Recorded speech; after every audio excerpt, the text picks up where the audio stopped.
নির্যাতনের শিকার হচ্ছি। এটা তো হয় না। আমরা সরকারের পরীক্ষা দিয়ে আসছি, আসার পর যদি আমাদের সেই যে আমাদের যে অধিকার আছে সেটাই যদি না পাই, তাহলে আমাদের সাথে কি এটা বৈষম্য করা হচ্ছে না? সেই বৈষম্যের হাত থেকে রক্ষার জন্য আমরা এই আন্দোলনে নামছি।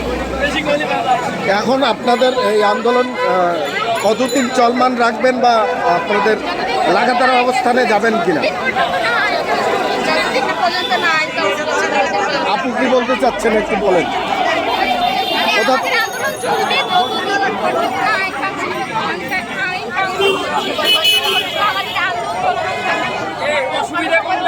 আমরা বলছি আপনাদের লাগাতার অবস্থান কর্মসূচিতে যাবেন আপনারা?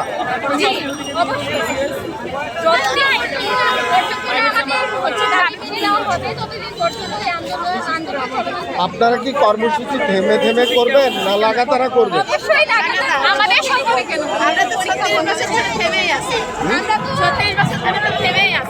আপনার বয়স কত?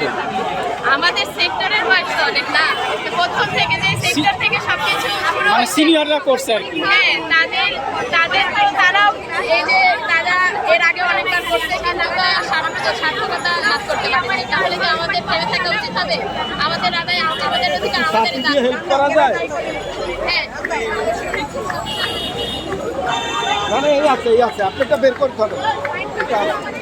আচ্ছা, এখন আমরা আপনাদের কাছে চাচ্ছি যে আসলে আপনাদের এই কর্মসূচি আপনারা দাবি করছেন, আমরাও দাবি করি যে আপনাদের দাবি যৌক্তিক, বাট সরকারের তরফ থেকে আপনাদের এই 25 বার আপনারা বলছেন যে 25 বার স্মারকলিপি দিয়েছেন, আর কতবার স্মারকলিপি দিলে আপনাদের এই দাবি সরকারের কাছে পৌঁছাবে? যতবার সরকার পর্যন্ত পৌঁছাবে না ততবার পর্যন্ত দিতেই থাকবো।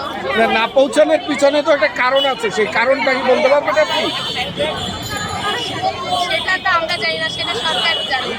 কারণ ওনার কাছে পৌঁছানোর কথা ছিল, আমাদের জায়গায় থেকে তো আমরা চেষ্টা করছি, কিন্তু পৌঁছায় নাই। কেন পৌঁছায় নাই? তারা কেন কোনো মানে আমাদের ইয়েটা নিয়ে কোনো কথা বলেন নাই, বাস্তবায়ন করেন নাই, এটা তো তারা জানে, আমরা তো জানি না। আমরা তো আমাদের জায়গা থেকে চেষ্টা করেই যাচ্ছি, প্রথম থেকে চেষ্টা করতেছি, বা আমাদের যারা সিনিয়র ছিল তারাও চেষ্টা করছে, কিন্তু সেটা তো হয় না। এটা কি সরকার তাহলে বলবে না যে তার কাছে কেন যাচ্ছে না? তার জনগণেরা বলতেছে, তার স্টুডেন্টরা বলছে, আমরা কি বাইরের দেশের? আমরা তো এই দেশে। তাহলে আমাদের কি অধিকার নাই? তাহলে সরকার কি সেটা আমাদের দিবে না? অবশ্যই আছে। আচ্ছা, আপনাদের কি এখন বর্তমানে ক্লাস বন্ধ? জি। কতদিন যাবত বন্ধ আপনাদের ক্লাস? ক্লাস, পরীক্ষা সবকিছু আমাদের বন্ধ। কতদিন হলো? 16 দিন যাবত। 16 দিন। জি। এটা আসলে কি সরকারের তরফ থেকে বন্ধ করা হয়েছে না আপনাদের? আমাদের তরফ থেকে আমাদের নিজ দায়িত্বে